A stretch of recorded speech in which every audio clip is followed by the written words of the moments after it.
Hello, Namaskar, and I welcome you all to Amazing Farming Talk with Rahul. So, a lot to know, a lot to show, and a lot to discuss in this video. तो दोस्तों हम लौट चुके हैं और आज हम एक न्यू एपिसोड में हैं हमारे इस चैनल पर।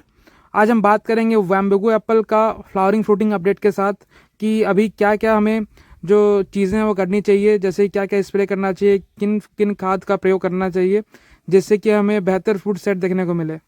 जिस प्रकार से एक विद्यार्थी सालों भर मेहनत करता है, फिर परीक्षा देता है, उसका फल का इंतजार करता है, तो हम किसानों के लिए भी कुछ ऐसा ही रहता है।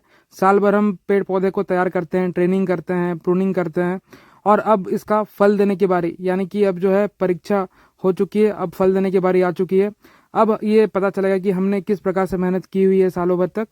तो अगर आपका फ्लावरिंग फ्रूटिंग सही आ रहा है, इसका मतलब यही है कि आपने साल भर जो मेहनत किया है बिल्कुल सही दिशा में किया है, और इसका रिजल्ट भी आप देखने को मिलेगा भी आपको। गर्म क्षेत्रों के लिए 5 ऐसी वैरायटीज़ हैं जिसको कि हरी झंडी मिल चुकी है, यानी कि ये पांचों वैरायटी बिल्कुल टेस्टेड वैरायटीज़ हैं जो कि आसानी से और अच्छी तरीके से फल फूल देने में सक्षम है।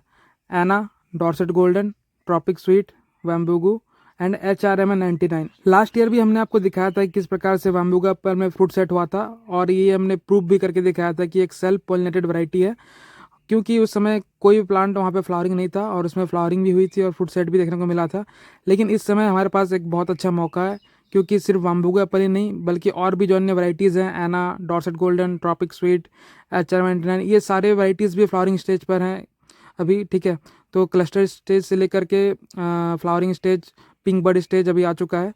तो अब देखते हैं कि किस प्रकार से इसमें फ्रूट सेट होता है, और आपको सारा जो अपडेट है इसी चैनल के माध्यम से हम देते रहेंगे।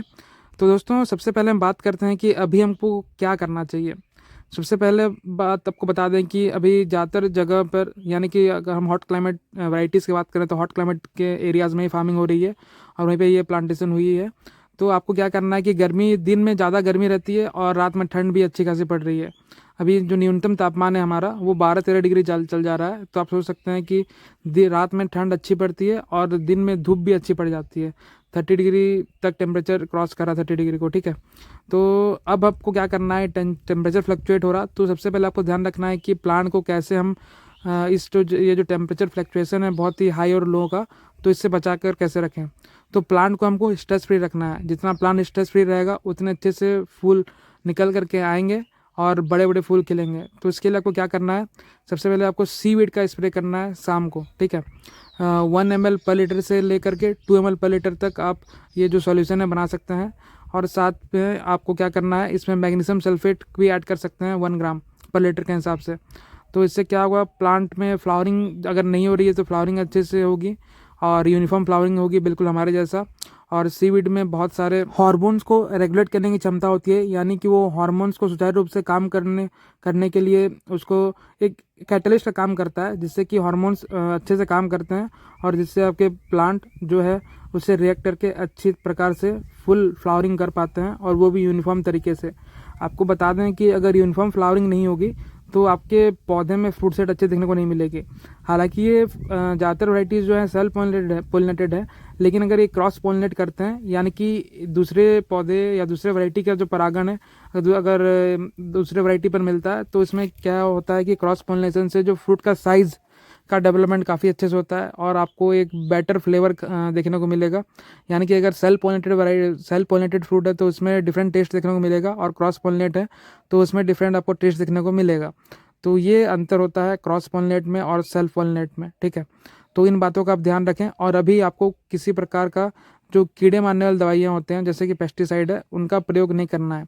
अगर आपको इमरजेंसी में मान लीजिए कि किसी बहुत ही खतरनाक कीड़े का अटैक हो जाता है, तो इमरजेंसी में अगर आपको करना भी है तो आपको कब करना है, बिल्कुल शाम के समय करना है।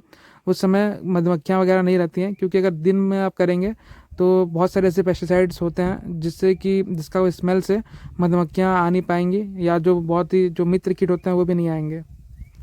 खासकर ये जो समय होता है, इस समय पौधे जड़ों से अधिक पत्तों से खाद जल्दी लेते हैं, तो इसलिए आपको स्प्रे करना है। और स्प्रे में आपको एक और दवाई का प्रयोग करना है, वो है बोरोन। दोस्तों बोरोन का एक बहुत ही क्रिटिकल रोल होता है बड डेवलपमेंट, फ्रूट सेट और फ्रूट का डेवलपमेंट एंड पॉलन फॉर्मेशन के लिए।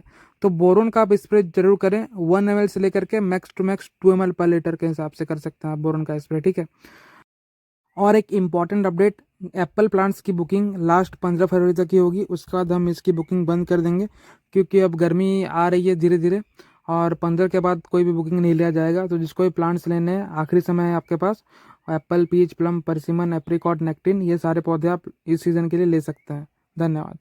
बाकी आपको कोई भी डाउट है तो कमेंट सेक्शन में कमेंट कर सकते हैं। अब मिलते हैं अगले वीडियो पर कुछ अन्य इन्फॉर्मेटिव जानकारियों के साथ, और बाम्बू का एप्पल का अपडेट हम इसी चैनल पर देते रहेंगे। धन्यवाद।